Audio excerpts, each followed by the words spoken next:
Olá, amigos. Por uma consulta pública aberta pelo MAPA, ainda em andamento, bem-estar animal e transporte poderão trazer novos riscos jurídicos. É que a elevação de exigências tendem a ampliar fiscalização, custos operacionais e responsabilidades legais no setor pecuário.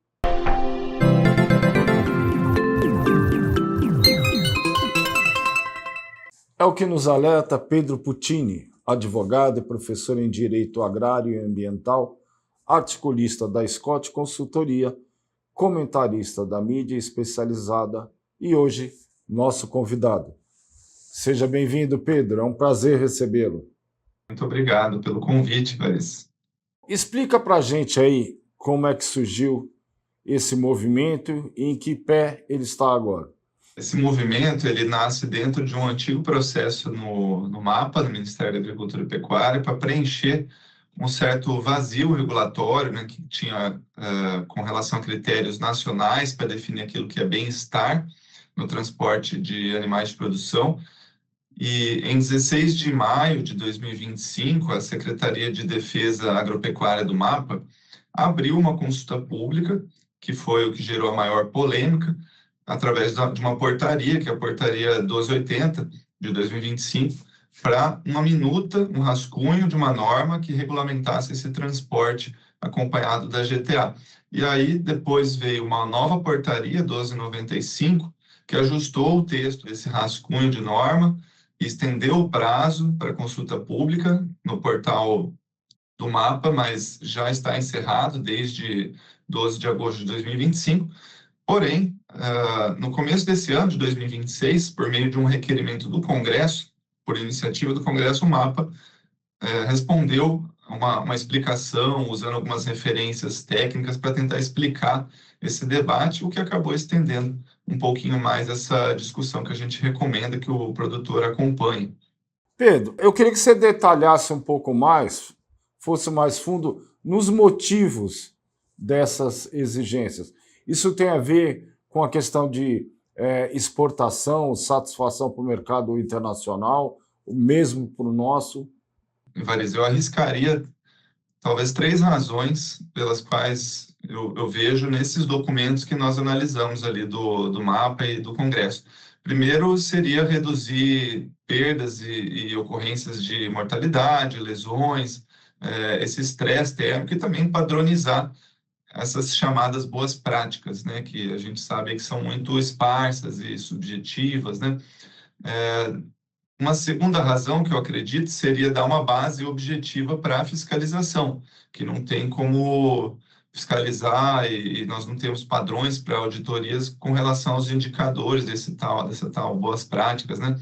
E num terceiro momento que eu vi essa resposta ao Congresso, seria harmonizar as boas práticas com referências internacionais, como justificou o MAPA, né, que trouxe ali diretrizes de bem-estar e transporte da antiga OIE, né, que agora chama OMSA, e também um regramento nacional aí para transporte de carga viva. Então, o MAPA afirmou tudo isso nessa nota técnica que foi enviada ao Congresso, né, e alguns materiais que eles trouxeram também de discussões com a Embrapa, além de um histórico de fiscalizações e demandas judiciais com acidentes relacionados a transporte de gado.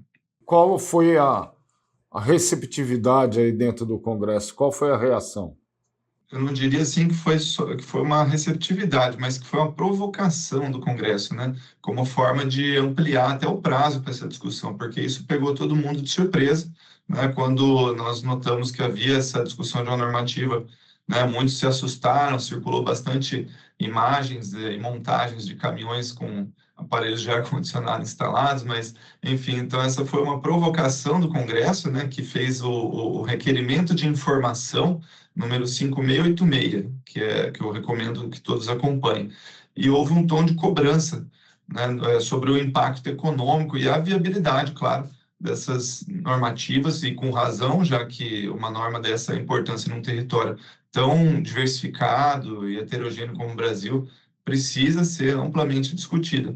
Então, a resposta do MAPA veio no dia 6 de janeiro desse ano, por um ofício com a nota técnica, e ali o mapa reconhece que ainda era um primeiro ciclo, uma primeira rodada de discussão dessas normas e que pretende abrir mais rodadas de discussões setoriais, temáticas depois, né? O que mostra que o Congresso, então, funcionou nesse caso como um amplificador dessas discussões para acalmar essa preocupação do setor, né? Já que não é o Congresso que vai escrever essa norma, mas é o Ministério da Agricultura. Pedro, você falou aí, né? Parece que tem um artigo que até dispõe sobre ventilação ou climatização acima de 30 graus, né? Que é em boa parte do país. Tem outros pontos que você poderia pontuar para a gente? Olha, esse foi o que mais gerou comentários e deboches até dessa normativa, né? Que ela traz essas regras de previsão de temperatura. Só para resumir, ali traz em duas categorias, para aves domésticas e coelhos e para demais animais terrestres no transporte rodoviário. Para essa primeira categoria, dizia ali uma temperatura de partida, embarque e desembarque. Quando for superior a 25 graus, o transporte só tinha que ocorrer com um sistema de ventilação ou refrigeração que controle essa temperatura. E para os demais animais, como é o caso da pecuária, teria, se a previsão indicar acima de 30 graus, aí o que é a realidade, né, da maior parte da pecuária no nosso país, só seriam permitidas viagens com ventilação, refrigeração e ainda algumas regras de densidade animal no transporte e outras cautelas operacionais ali. Então, isso explica por que esse tema ganhou uma repercussão tão grande, né, uma exigência desafiadora que é a logística aqui no nosso país, né?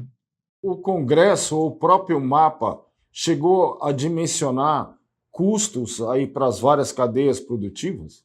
Essa nota técnica que o mapa apresentou não trazia os custos exatos, né, dessa norma, mas trazia ali um início das discussões e que foi o melhor motivo pelo qual o Congresso provocou esse freio na discussão dessa normativa, que é a necessidade de ampliar essa discussão, né, já que nós temos esse risco de um grande impacto, principalmente financeiro, para várias cadeias produtivas, né, no custo, na capacidade das frotas se adaptarem com isso aí tudo, né, o risco de autuação também pelos critérios, se forem objetivos, numéricos, vão acabar gerando infrações e notificações, né? E também o efeito contratual, reputacional, que é das empresas acabarem exigindo isso como boas práticas. E o Congresso também questionou, né? E quem vai pagar essa conta? Ou vamos ter linhas de financiamento? É por aí? Olha, até onde está documentado nessas respostas do Ministério da Agricultura, não houve nenhuma indicação, né, de subsídios ou, né, compensações financeiras para essa fase. O Ministério só diz que esse texto ainda é inicial, que ele menciona também um escalonamento na entrada em vigor das regras quando forem publicadas por alguns grupos temáticos, né, como forma de transição, mas não aponta uma linha de crédito ou, né, um programa já amarrado para isso. Inclusive, até gostaria de aproveitar para comentar que, ao invés de linhas de crédito, até estamos tendo o endurecimento de regras com relação a maus tratos, uma novidade que surgiu até que na semana passada, dia 12 de março, surgiu um decreto federal, que é o 12877, que, inclusive, elevou o valor de multas para maus tratos aos animais, o que pode ser visto de maneira ampla, tanto no trato como no transporte. Aquilo que antes custava ali 500 a 3 mil reais por indivíduo, passou a ser aumentado para 1.500 a 50 mil por indivíduo, com agravantes no caso de abandono e até possibilidade de aumento dessa multa, a depender da situação em que o rebanho se encontra. Então, só faça esse alerta, porque isso muda muito a régua do risco do setor agropecuário, mesmo antes da versão final dessa portaria do mapa. Em termos de documentação, também vem por aí um aumento da burocracia? Variz, é evidente que aumenta, sim, a burocracia e a documentação, porque o que antes era feito só com a GTA, né, com a Guia de Transporte Animal, agora vai exigir um plano de autocontrole no transporte, né, e a elaboração de diários de viagem. e tem um modelo anexo até na portaria do mapa, com até uma obrigação de guardar esses documentos por no mínimo 6 meses.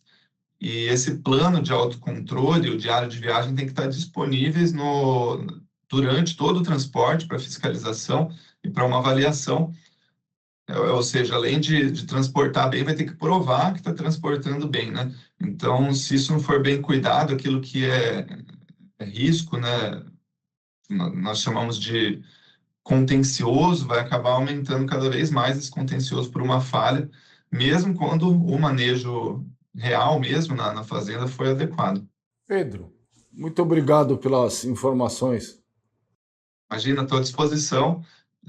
Então, só reforçando assim que aquilo que deixou de ser uma boa prática agora vai virar um padrão regulatório, precisa de prova documental. E só faço também mais uma última comparação aqui com a situação dos incêndios, que foi muito semelhante. Há muito tempo a gente falava aí de incêndios como situação ocasional, veio a lei que falou que prevenção é obrigação, e agora está todo mundo correndo atrás de documentação para provar que está fazendo prevenção. A situação semelhante vai acontecer com o transporte animal. Então, agradeço mais uma vez aí pelo convite, fico à disposição de vocês para comentar alguma outra situação.